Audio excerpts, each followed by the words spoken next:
আমার দুলাভাই সেদিন পাঠাইছে একটা। আসলে একটা কথা আছে না যে বাঘের ঘরে বাঘ হয়ে যেত, মা স্টুডেন্ট আসছিল ভালো, বাবা স্টুডেন্ট ভালো। হ্যাঁ এটা ঠিক যে সাপোর্ট আছে পাশে, কারণ আমিও তো ধরেন আমার ইন্টার পড়া হয়ে গেছে, তারপরে ডিগ্রি ভর্তি হয়েছি, তখন বিয়ে হয়েছে, তো আমি তো ইচ্ছা করলে না পড়লেও পারতাম, কারণ আপনার ভাইয়ের তেমন ইচ্ছা ছিল না পড়ার, কারণ চাকরি করাবে না এটাই কথা ছিল। পরে দেখলো যে আমি বললাম যে না, আম্মা বলছে না তো অনেস্ট করতে হবে, তুমি যাই করো, বিয়ে করছো, ঘুরো ফেরো যাই করো, তোমার এমএ পাস করতেই হবে, আমি ছাড়বো না। পরে ডিগ্রি পরীক্ষা দেওয়ার পরে বাচ্চা হয়েছে, ছেলে হয়েছে, তারপর একটু গ্যাপ গেল, তারপর আবার ছেলে যখন জাপান থেকে পুরস্কার পেলো, আর আমি তখন মাস্টার্সের রেজাল্ট হলো, এমএ পাস করলাম। পরে ওকে না ঢাকা ভর্তি করলাম, যে দেখলাম ছেলে যেহেতু সিরিয়াস পরে, এখন আর বাইরে বাইরে ঘোরা যাবে না, তখন ঢাকার বাইরে থাকতাম, সেটেল হলাম। ইচ্ছা আছে ভাই, দোয়া করেন একটু হয় বুয়েট থেকে, নাহলে অন্যদিকে একটা টার্গেট তো করতে হবে। ছেলে ধৈর্য আছে জানেন, এই যে করোনাটা শুরু হয়েছে, এমন কোন দিন নেই ও ফজরের নামাজ না পড়ে ঘুমাইছে, এই সারাটা রাত সে কম্পিউটারে কাজ করে। দেখলাম আমার ভাইও বলে যে না ওর সাথে পারলাম না, ধরছে আমার ভাই আরও একসাথে ভর্তি করছে, ও টাকা ইনকাম করে ফেলছে, আমার ভাই পাই দূর, আমি পারবো না। ও অফিস করে, আমার ভাই ইঞ্জিনিয়ার, কম্পিউটার ইঞ্জিনিয়ার,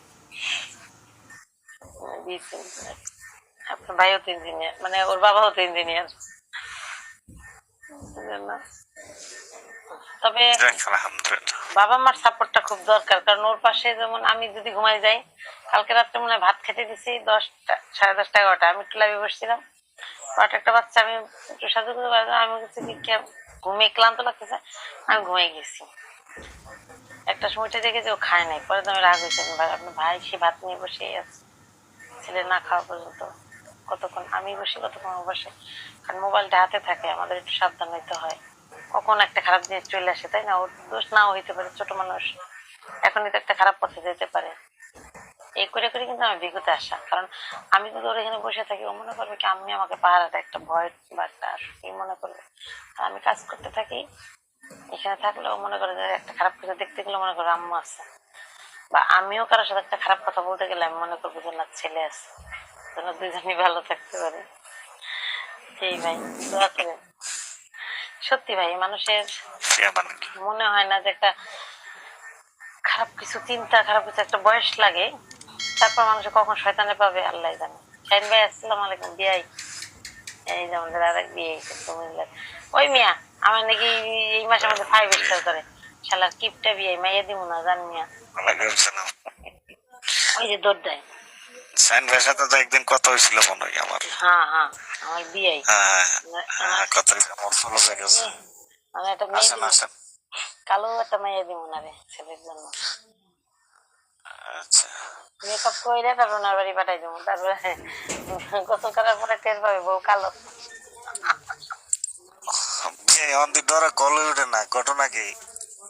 মাইয়া লাগবো না দেখি, মাইয়া লাগবে না, মাইয়ার মা রেজিস্টার করে দিয়ে যান, মাইয়া লাগবো না, ওই কালা মাইয়া নিবে না, মেয়ে কালোই হবে, মেয়ে হয় সবসময় বাবার মতো, ছেলে হয় হলো মায়ের মতো, আমার ছেলে হয়েছে আমার মতো, মেয়েটা বিয়ের মতো হবে। আর আয়েন বিয়ে আয়েন এই মিয়া ভাবি করলে কিন্তু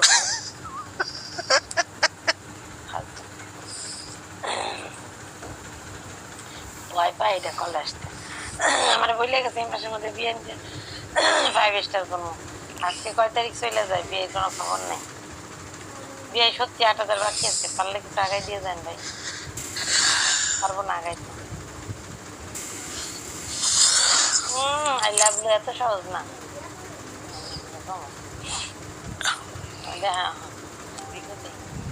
কয় জায়গায় কইছেন এই কথা, মুখস্থ হয়ে গেছে? কোন কোন বোর্ডে কইছেন? অসুবিধা নাই, আই লাভ ইউ কইলাম, তারপরে আসেন আসেন আসেন। আরে কুটুম বাড়ি যে কইছে এই কথা, যাই দেখ কুটুম বাড়ির বোর্ডে বসে দিয়েছে, আবার কথাটা আবার হুজুরে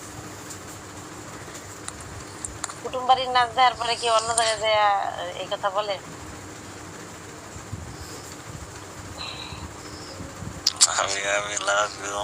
বাবা বা অনেক কিছু দিয়ে বলে দেন মিয়া, 5 স্টার করার কথা এটা করে, এগুলো লাগতো না, এগুলোর অভাব নেই, এগুলো সব বিয়ে দিতে পারে, খালি বিনসই দিতে পারে না, বিনস ছাড়া সব দিতে পারে, ওটা আপনারা দেন, বুঝতে পারছেন? এগুলোর অভাব নেই।